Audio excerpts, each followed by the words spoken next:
Toastmaster Amanda. First of all, my name is Kelvin Low. Not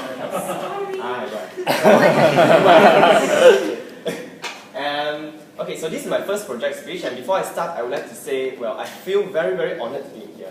You know, joining Toastmasters has always been a dream come true to me.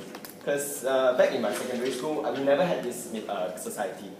And I've always liked public speaking. Public speaking has always been my passion.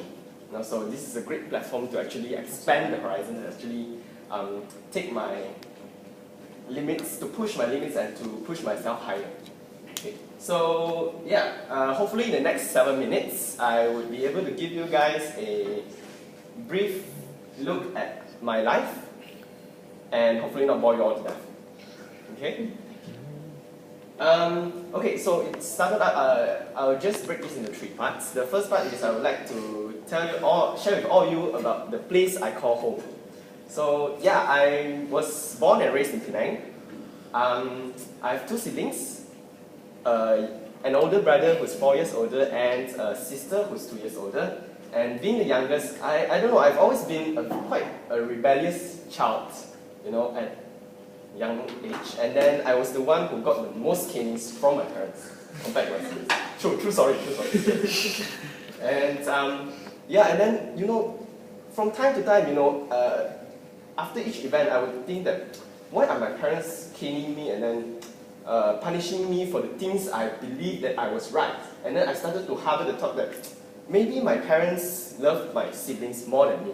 You know, it really happened, you know. And then, yeah, that thought made me want to go more rebellious towards them and stuff. Like, you know, right?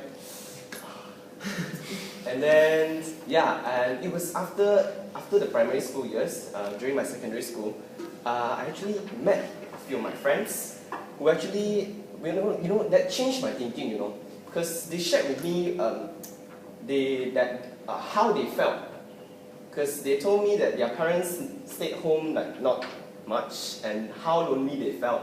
And then through many of the events that happened during my secondary school years, I've discovered that actually I have very loving parents who actually cared for me a lot and sacrificed for all of us, including me and my siblings, so that they would provide for us a home that we can call a safe haven for us. Yeah, so to that I owe my parents, and I would like to say thank you to them. Okay, moving on to the second part, I would like to share a bit about my schooling years. Okay, an interesting story, an interesting event actually happened in my primary school years. Okay, before I go into that, I'll just say I've always been someone who likes like mixing with a large group of friends and then going out and then actually eventually becoming really good friends. And I hope I can do the same here at Toastmasters. Okay. Okay, so going into the event is actually it was a kind of a battle actually during my primary 6 years, you know, which is when I was 12 years old. Okay, during the graduation week, the last week of my school.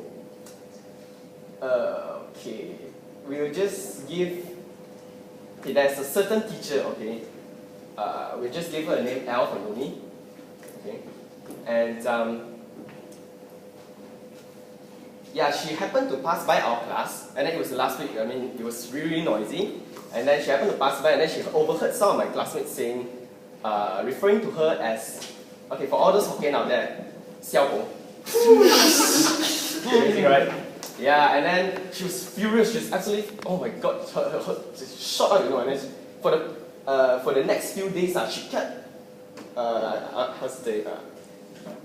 interrogating one by one from our class the possible suspect, and I was one of them, you know.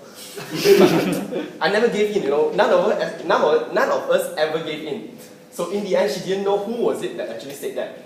And then what happened was, 2 of our teachers actually came over to our side and then actually told her, you know, just let it go. I mean, it's their last week, right?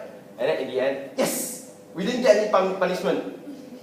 So yeah, moral of the story is, stay united, fight for a true cause, and success will come. Yeah. And oh yeah, for the last part, I would like to share a bit. There's a principle that I hold true in my life, and that is, don't look back with regret, look forward with hope. yeah, that I find this phrase very, very useful at many times now. Because as students, you know, in our life for the past 17 years, troubles and all has always come and go, and we'll definitely be facing problems in our life.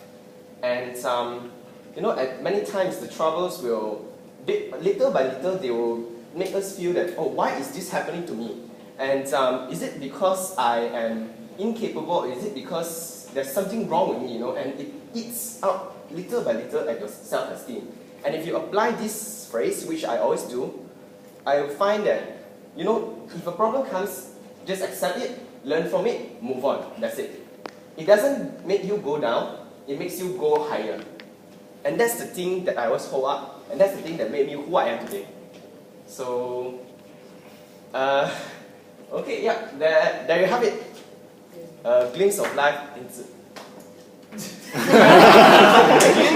life through my very own eyes. I need to choose the shorter topic.